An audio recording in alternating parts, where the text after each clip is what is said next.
What is going on, everyone? My name is Andy. Welcome back to another FPL video. And this one is some of my early thoughts going into Game Week 28. So I'm going to talk about a few key players, then go through some notes from the weekend and quickly look at my own team as well. So let's get into it. So let's start with Jurrien Timber, who's a source of frustration for owners at the moment. Finally gets an assist last night against Spurs, but still picks up a yellow card and gets subbed before the 60th minute, which isn't ideal. I don't think that substitution was because of injury.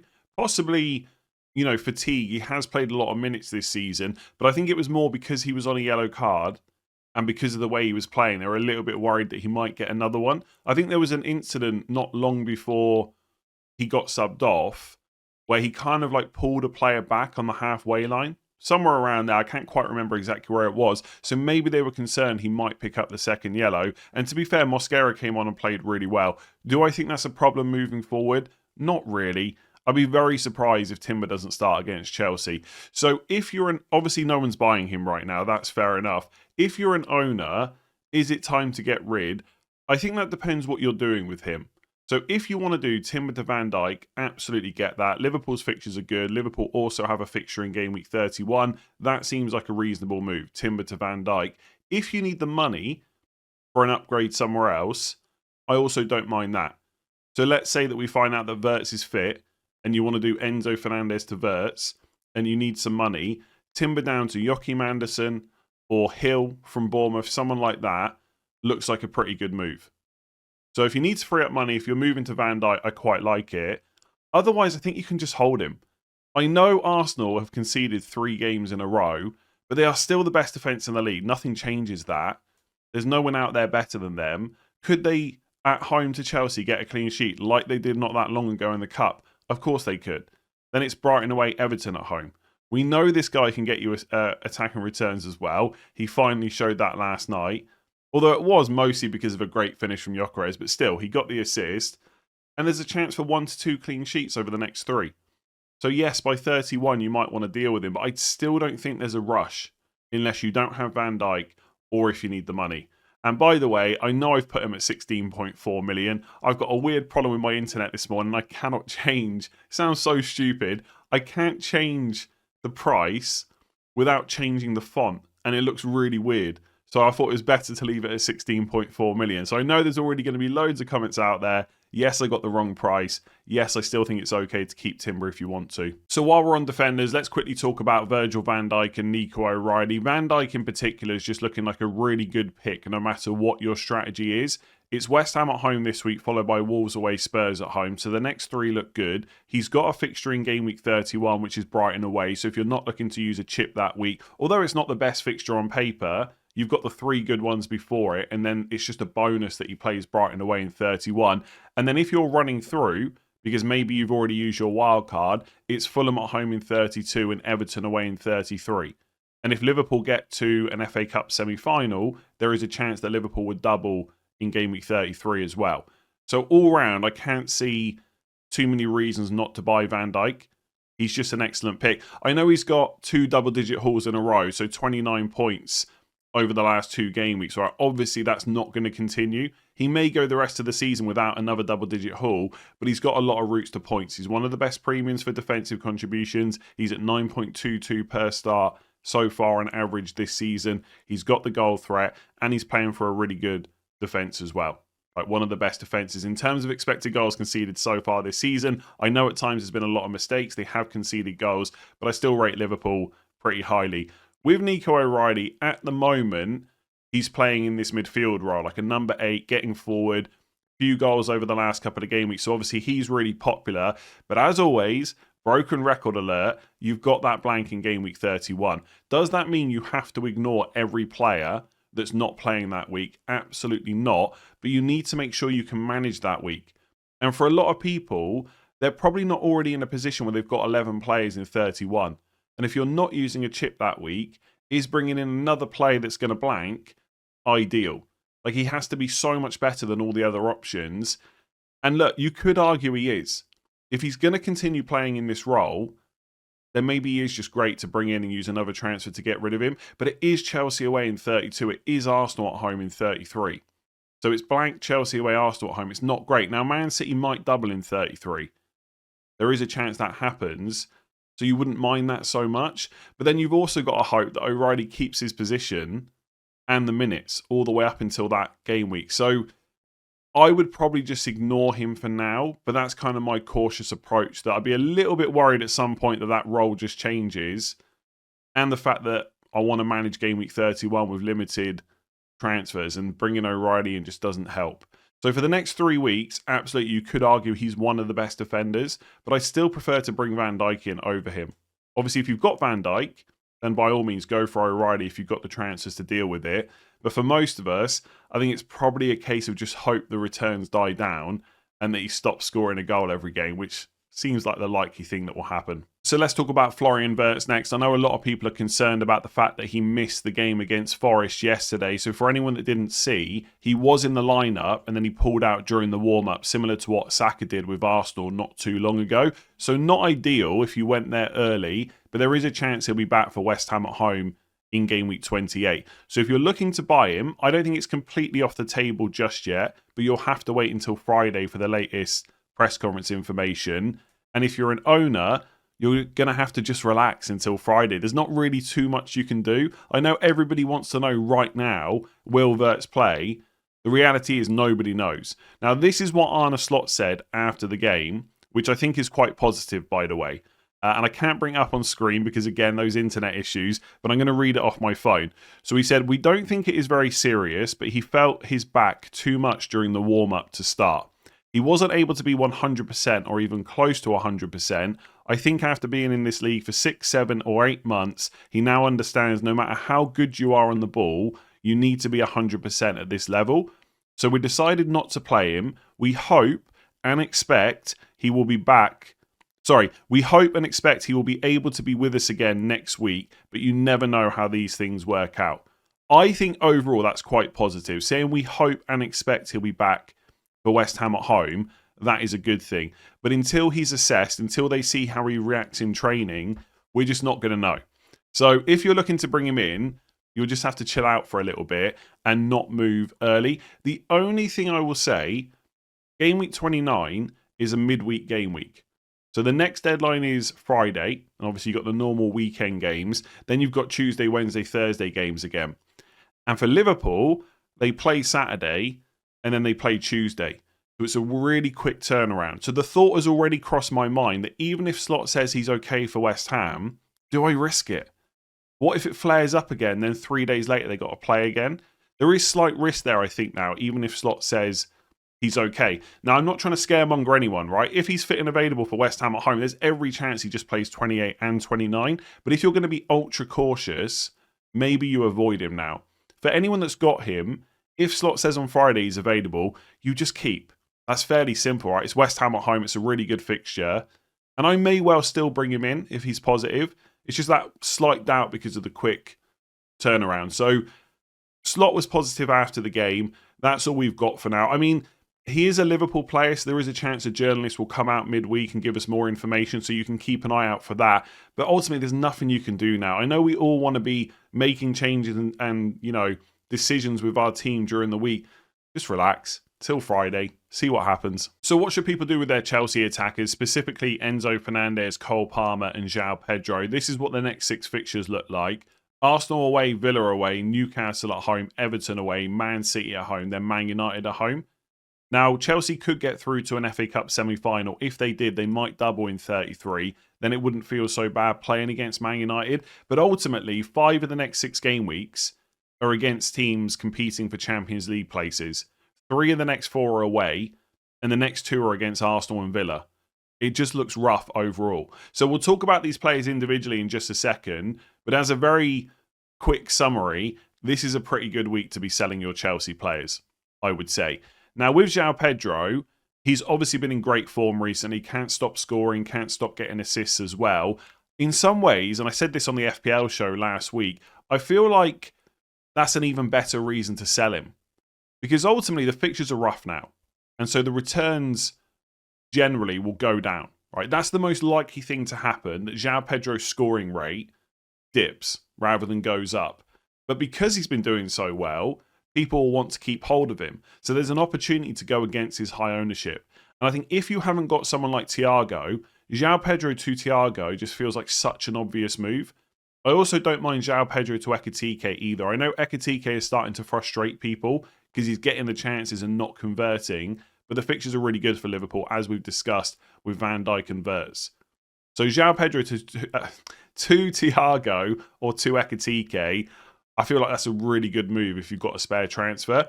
With Cole Palmer, I think he's the most interesting of the lot because he's still a huge differential. I think if you don't need the money from selling Palmer, I'd be tempted to hold on to him. Because although the fixtures overall are pretty bad, in any given week after Arsenal away, they're not terrible if you had Palmer. Like, if you had Cole Palmer against Villa away, would you be in a mad panic to sell him? Not really. Same with Newcastle at home, same with Everton away. So it's only really the Arsenal fixture this week. Now, you could apply that same thinking to the other players, but I think there are genuine other options at their kind of price point and stuff like that. So João Pedro to Ekitike or Thiago seems pretty good. Whereas Cole Palmer, you're probably not going to sell him to Saka right now. Maybe if you can go up to Salah, I quite like that as a differential. But then he just got subbed on the 76th minute. That's not ideal. So I think out of all three of these, Palmer's the one that I'd be most tempted to keep. But if you are struggling to upgrade other positions, and that's because all your money is tied up in Palmer, I would then sell him. So it's going to depend on your specific situation. But I think with Palmer, he's the one that I would lean towards keeping a little bit more.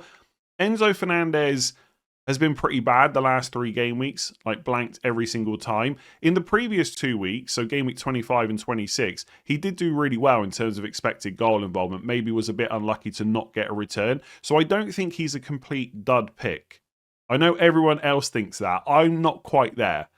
Like, if I could bench him this week against Arsenal and then have him for Villa away, Newcastle at home, Everton away, and save a transfer, I don't think it's a completely terrible decision because Chelsea do play in blank game week 31 and it's Everton away, so it's not awful. But I also agree there's lots of other good midfielders who have better fixtures. And so if you've got a spare transfer, why not just move on to one of them? So it could be Wirtz if he's fit, Szoboszlai, Harry Wilson, Rayan, Tavernier, Sharda, Utara. There's lots of options. I'm going to go through all those midfielders on transfer tips tomorrow, but my thoughts right now, it's almost a coin flip. And I'm not trying to sit on the fence, but honestly, if you said I need a replacement for João Pedro, I'd say go straight to Thiago. You got Thiago, go Ekitike. You need a new defender, buy Van Dijk over O'Reilly. You need a cheaper one, go for Anderson or Hill. Like, I'm pretty sure about what to do in all those positions. Midfielders, I mean, Sharda didn't start last week, but I think he will start moving forward. So then he's a huge differential because most people are going to be put off buying him. But then should you take that risk? Maybe not. So then you go for Dango Utara. Will he forever start? Probably if he keeps playing like he is at the moment.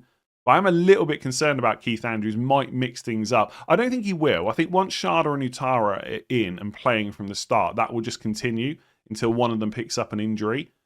But there's slight doubts there. Rayan, been great. Looked really good as well. Got a few attacking returns already. But Brooks is back now. Tavernier's back now. How does that affect his minutes? Harry Wilson, I think minutes-wise, is not really an issue right now. So I quite like him.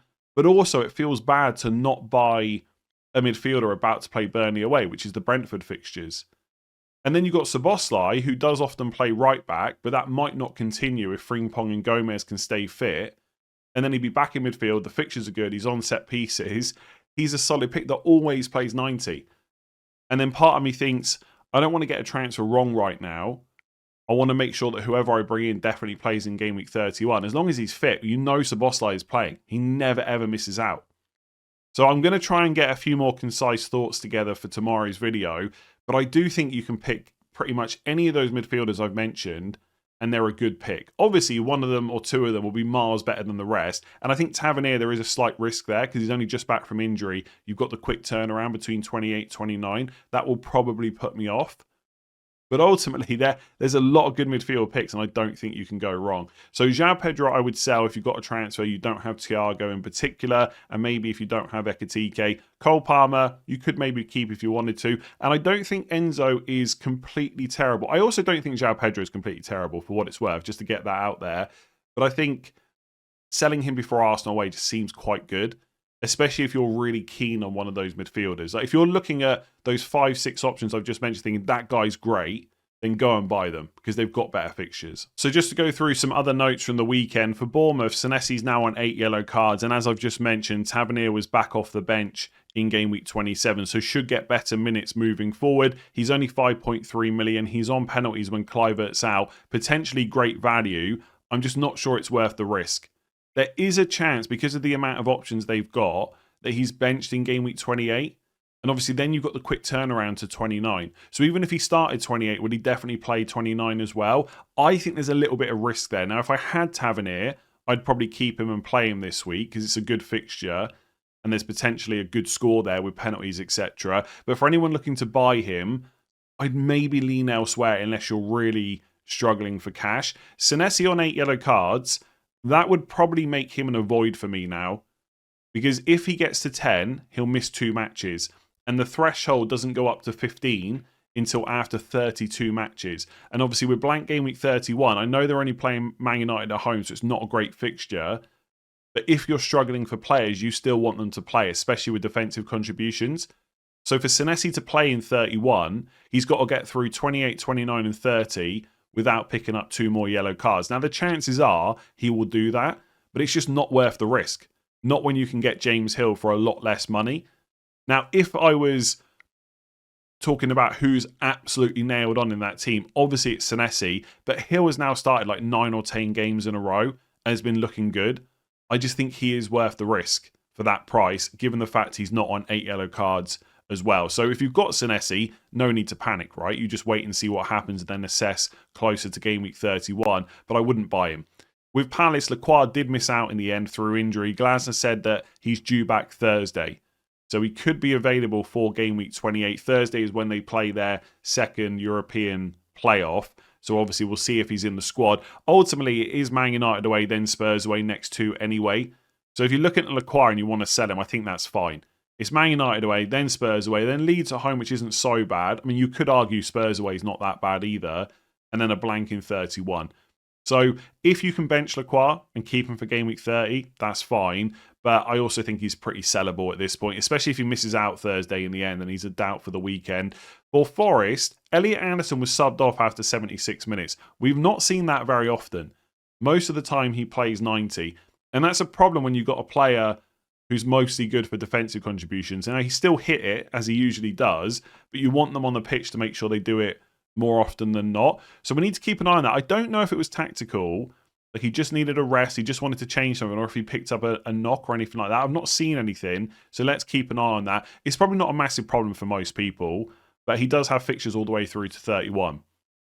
And there are some weeks you can definitely, like Brighton away this week, Fulham at home soon, etc. So I would just keep an eye on it for now, basically. Let's discuss it again on Friday. For Brentford, Collins was benched again, but did come on because of injury, made a mistake almost straight away as well, which wasn't great. So maybe he'll continue to play, but I think Brentford defenders are a bit of a problem right now. So Coyote was injured. I'm not sure if he'll be back for game week 28. Hickey played instead. He got injured. That's why Collins came on. I think it was Vandenberg that went to right back.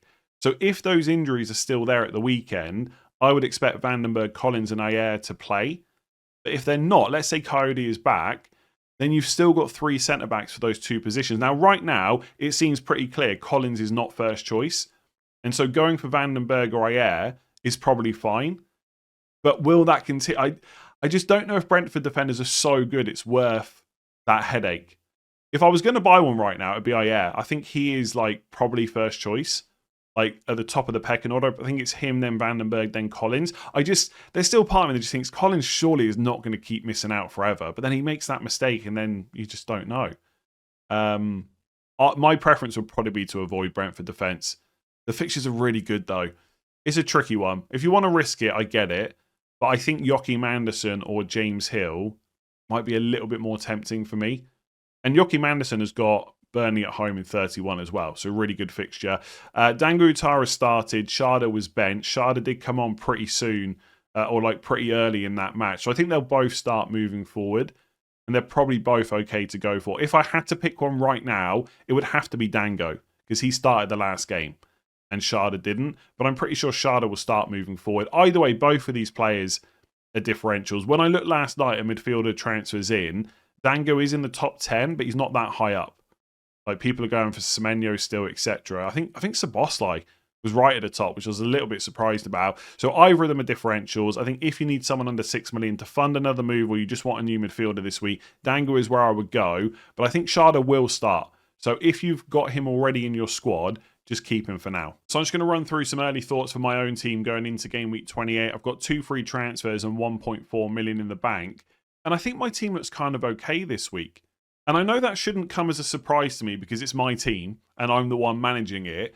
But I'd always earmarked game week 28 as the week where I'm definitely going to sell Enzo Fernandez. I'm going to make 2 transfers on my midfield and start setting up for game week 31.